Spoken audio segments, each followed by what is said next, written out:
You could feel the internet do that thing it always does. Take a familiar face, attach the word health to their name, and suddenly everyone's stomach drops at once.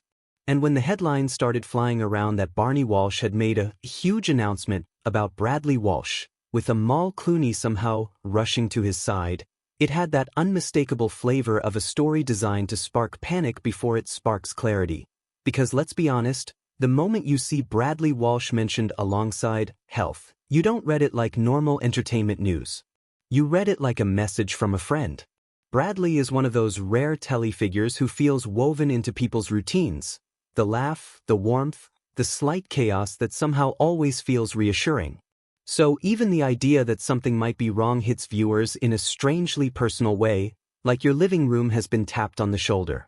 Now, while nothing has been confirmed in the way viral headlines often imply, the reason this kind of story spreads so quickly is emotional, not logical. People aren't sharing because they're sure it's true. They're sharing because they're scared it could be.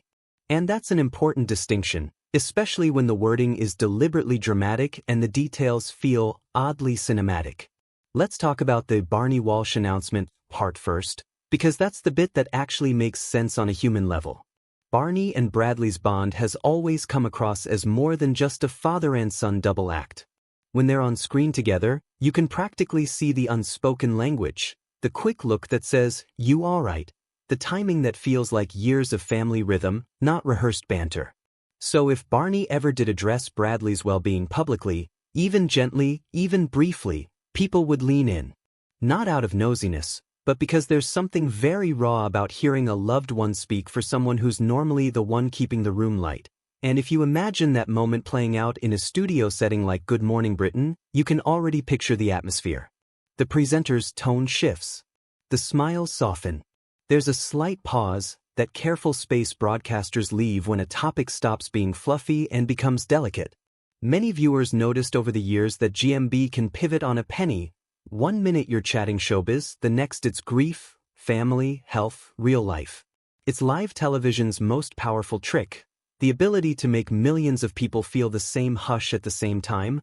But then there's the Amal Clooney angle, and I'm going to be careful here, because this is exactly where viral narratives can go from emotional to misleading. Amal Clooney rushes to his side is the kind of phrase that sounds urgent and compassionate, but it also raises immediate questions. What connection is being claimed? What's the source? Why is her name in this at all?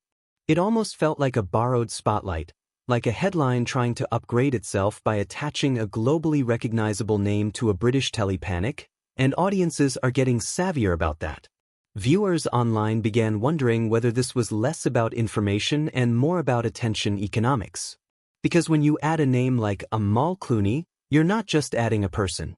You're adding status, drama, international intrigue, all the ingredients that make people click before they think.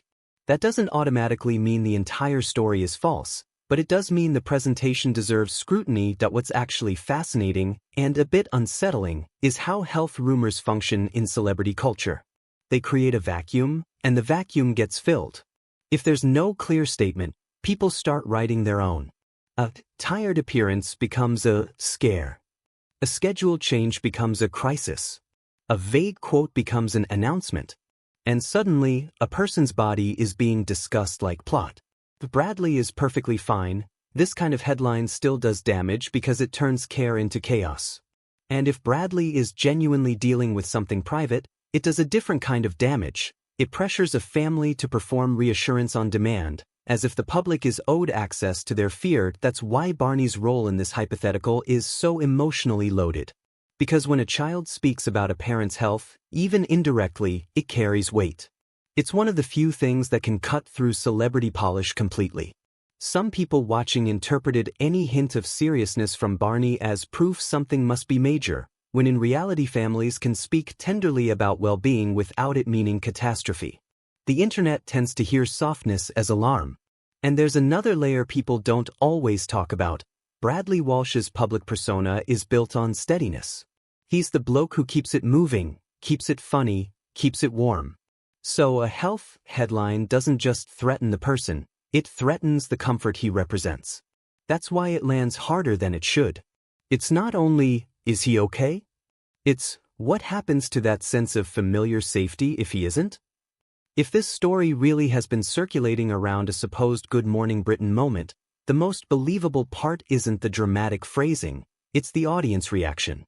The flood of "please be okay" comments. The immediate armchair analysis of facial expressions. The rewatching of clips to spot a sigh, a pause, a blink that looked too heavy.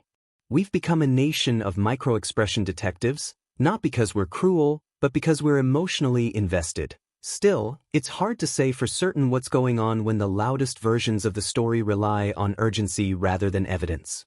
And that's where responsible commentary matters. It's okay to say, "This headline is making people worry." It's okay to talk about why Barney Walsh inspires that kind of affection. But it's not okay to treat a rumor as a diagnosis or a clicky line as a confirmed event. What I keep coming back to is this: even the existence of a headline like this tells you something true about the audience. People care. People don't want to lose the faces that feel like part of British life.